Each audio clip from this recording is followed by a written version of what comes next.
So, yeah, Blockbuster, the Netflix workplace-based comedy series, pretty much, which is set in a Blockbuster store, which is apparently the final Blockbuster in the world. It follows Timothy, the manager of this Blockbuster store, as he basically does whatever it takes to keep his small business alive against seemingly insurmountable odds.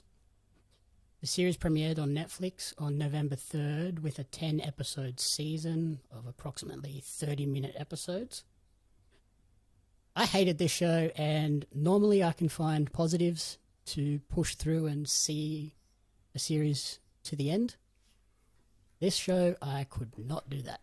It sucked, and I gave up after 5. Mate, you did better than me, but let me just say this. If it was a show about Video Easy, it would have been so much better. Yeah, that's probably fair. Mate, give me an Aussie outback town, send me to Bathurst, Broken Hill. They got a Video Easy there. Actually, maybe not Bathurst, like Broken Hill or somewhere else. They have a Video Easy there, some true blue Aussies. Every second word's a swear word. That would have been a show, rather than stupid Americans and stupid Blockbuster. I gave up after 2 episodes, and I had high hopes of this. I was thinking nostalgia, thinking back to like childhood, hiring video games, videos, $1 Wednesday, $1 Tuesday, cheap ass, tight ass Tuesdays, everything. Give me Video Easy. Blockbuster's crap. Video Easy any day. Horrible, horrible TV show. And you know me, I always, nah.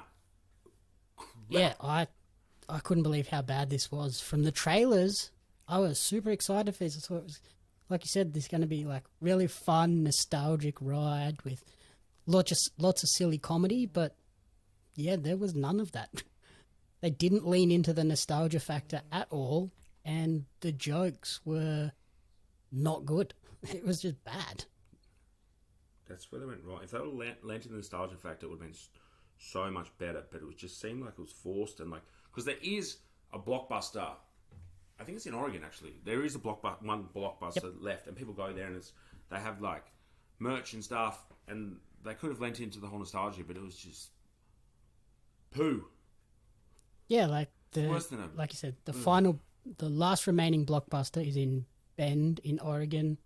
It's been the final remaining store since 2019, and yeah, I think what they do is they kind of just lean into the wacky craziness of we're the final like big chain video store, so we're just gonna basically kind of treat it like a tourist hotspot and nostalgia factory, essentially. Like people just go there and look at all the old memorabilia and stuff like that, and I think that's what this show should have done. They probably should have went to that store and spent some time there and saw what made that store special. But from the looks of this, they didn't. They just basically went, oh, we're going to be the last Blockbuster store. And it feels like it's set in modern day rather than like when a Blockbuster store was like cool.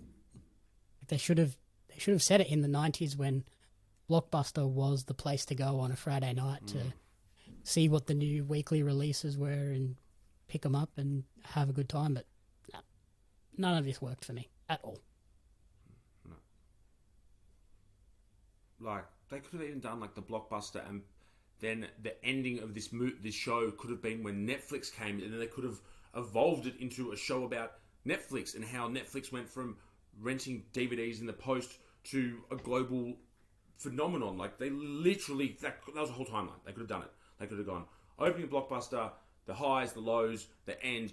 Oh, let's roll into Netflix and then how good we are. But nope, they fucked up. That was a great idea for a TV show. Oh! Yeah, like that's what I thought this was going to be. I thought it was going to be this kind of drama series with comedy elements talking about the rise and crazy fall of Blockbuster. Like, Netflix offered to buy them for a ridiculous amount. They said no, and now look at them. There's one store in the whole world left. Like, what have you done? Yeah. And yeah, this show just doesn't do any of that. The writing is crap and boring. The characters are boring and not very well acted. There was a good cast. Randall Park is great, but is not good in this show. then like all the side characters are kind of just caricatures of people that you would maybe run into at a video store. There were two characters I did enjoy though. Carlos, played by Tyler Alvarez, who's like the young employee that is doing an accounting course but wants the dreams of being a director. And then his friend Hannah, played by Madeline Arthur. I thought their dynamic was pretty interesting and compelling, but not enough to make me want to watch the final 5 episodes of the show. I agree. I mean, the final 8 for me, but yeah. I just felt they tried too hard to be The Office, but in a Blockbuster store, and didn't do anything to set this show apart from any other like workplace comedy or do anything original at all. Like it was just meh. Yeah. Horrible. Don't even waste your time. Yeah, don't. I wasted, 2.5 hours? Not worth it at all. Bro, and I tried so hard. I was just back. like, I tried so hard to find something good about this show, but apart from that dynamic between the two characters for maybe an episode and a half, nope. Yeah. And honestly, it should have been a sign for the creators when it was originally pitched as an NBC show and they turned it down, and then Netflix swooped in and picked it up. But yeah, if an NBC who produce a bunch of like serialized sitcom shows are like, no thanks, probably a sign that this isn't very good quality. Let's maybe dump it. And I would have hoped, like you said, that Netflix came in and reworked it and made it something more compelling that then they could spin into their own like promotional propaganda type piece. But nope, I think this one's going to die on the vine after 1 season. Yeah. The only attention you should pay to this show is listening to us talk about it, and then that's it. Blockbuster, that's it. Yep. I do miss going to the Blockbuster store on once a week or once every couple of weeks to see what all the new movies were and pick those up.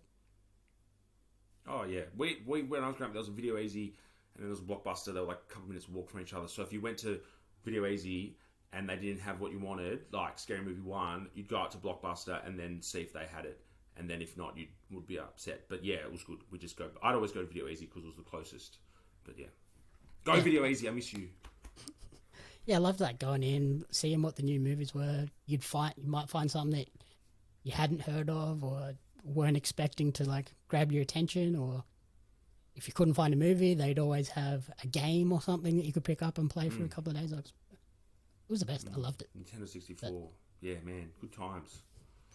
But now we've got Netflix and we just sit at home and never leave the house and do the exact same thing.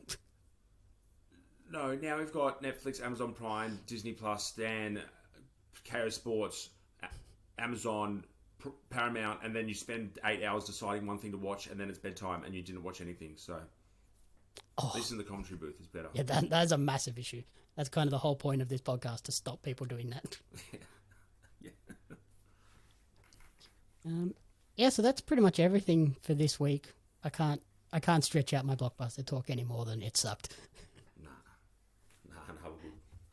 In terms of your top recommendation for the week, pretty clear which one we're leaning towards here. I mean, if you want, go to the movies, go see Black Panther. But if you're at home and you're just looking for something to watch, I know you've covered it, but The Bear for me. So I have 2, just depending what you're doing with your life. Yep. Yeah, for me, out of the 2 main topics for today, definitely Black Panther. Really enjoyable and really touching as well for those Chadwick Boseman tribute pieces. Alrighty, thank you everyone for listening to the commentary booth. If you enjoyed the show, please remember to rate, review, and subscribe on podcast services and on YouTube. You can follow me on social media at JamRapsMedia and at Pario Magazine. And you can follow Jaxon on TikTok at Jax_Carr. thanks for jumping on the show this week, Jaxon. Thank you. The Commentary Booth is a fan-funded production of Jamie Apps Media. You can support the podcast alongside our magazine, Pario Magazine, on Patreon at patreon.com/Jamie Apps Media. The following people supported at the publisher level or higher, and you cannot fathom how incredibly appreciative we are for their support.